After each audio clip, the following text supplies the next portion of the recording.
Hey everyone, and welcome to this explainer. Today we're diving into the Indian Constitution.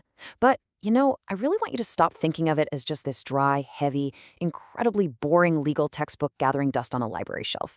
Instead, think of it as the ultimate, empowering user's manual for every single citizen. It's literally the definitive rulebook that outlines exactly who you are, what protections you hold, and the grand bargain you're striking with the state. So here's our roadmap for today. 1. Identity and the vote. 2. Your fundamental rights. 3. Freedoms and protections. 4. The heart and soul. 5. Privacy and state limits. And finally, 6. Your fundamental duties. Let's just jump right in, shall we? Section 1. Identity and the vote.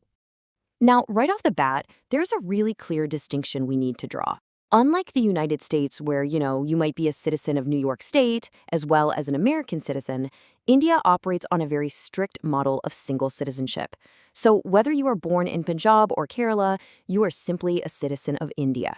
And this was a very deliberate design choice to ward off separatist tendencies and just really promote fraternity and unity.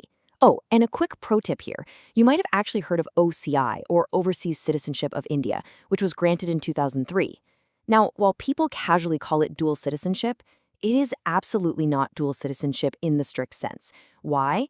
Well, because an OCI card holder gets a lifelong visa and financial parity, sure, but they do not get voting rights and they cannot hold constitutional posts.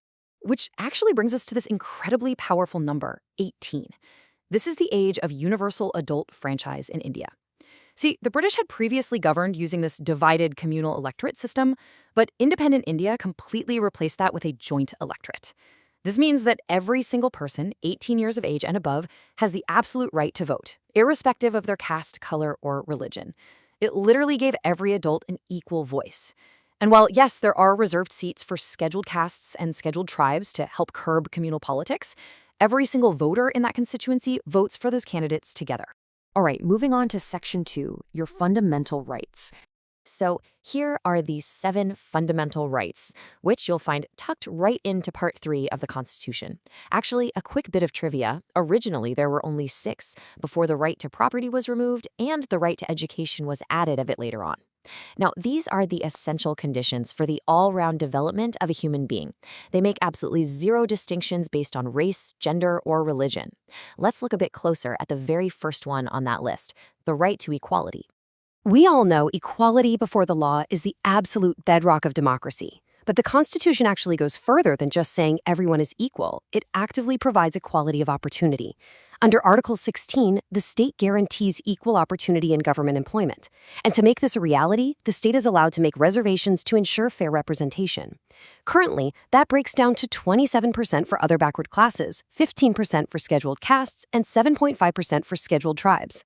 And this right to equality also takes an absolute sledgehammer to historical social divisions. Article 17 strictly abolishes untouchability, and it's practiced in literally any form, making it a punishable offense. Plus, Article 18 abolishes old titles of nobility, like Maharaja or Rai Sahib, which basically negate equal status. The only exceptions made here are for true merit, things like military ranks, academic honors, or major public service awards, like the Bharat Ratna. Section 3, Freedoms and Protections. Under Article 19, the Constitution guarantees 6 basic freedoms to every citizen.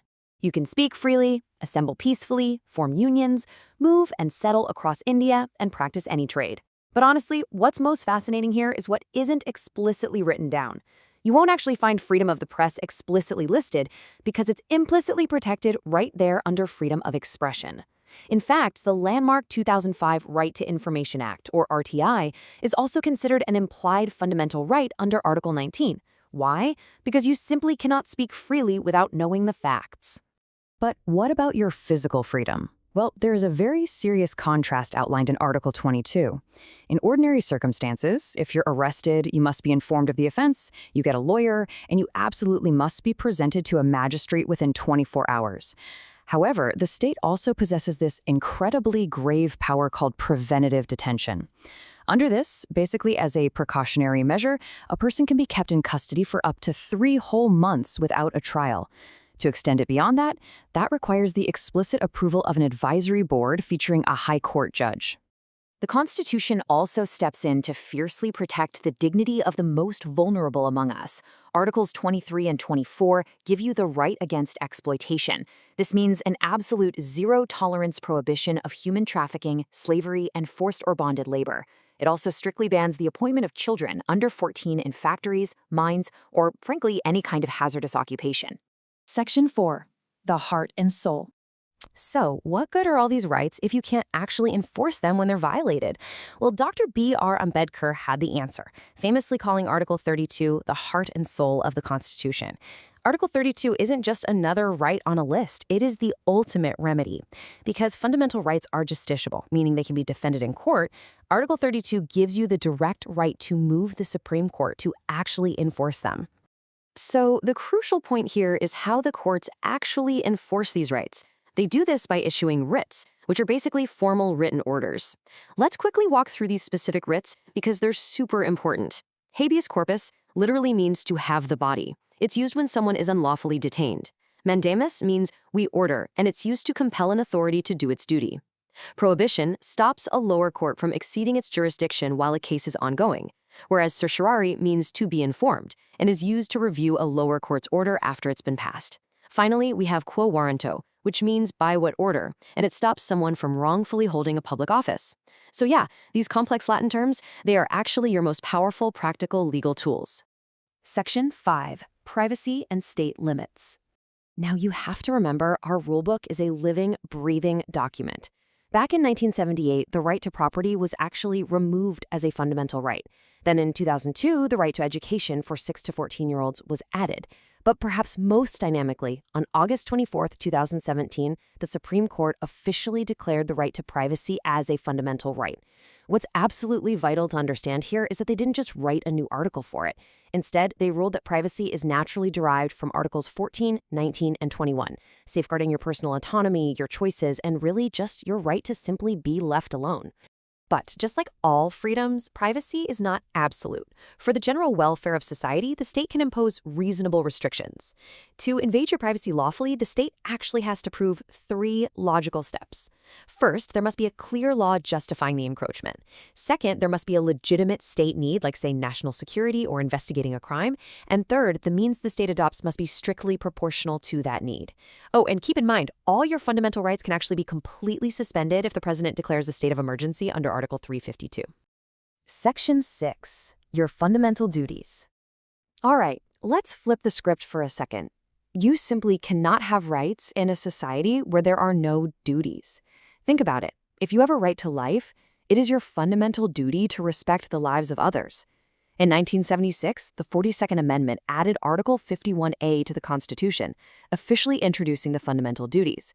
I like to think of these 11 obligations as the terms and conditions of your citizenship. They range from respecting the national flag and anthem to protecting the natural environment, promoting harmony, and developing a scientific temper. Ultimately, they awaken us to our cultural heritage and really stir up a sense of patriotism. Which leaves us with this final thought for today. We spend so much time fiercely guarding the rights that our democracy owes to us, and, rightly so. But as you close this rulebook today, I want you to ask yourself, are we equally committed to fulfilling the duties we owe to the democracy in return? It's a really delicate balance, and understanding that exact balance is what makes an informed citizen. I really hope this explainer gave you a clear, structured view of your constitutional manual. Keep learning, keep questioning, and definitely dive deeper into the rules that shape your world.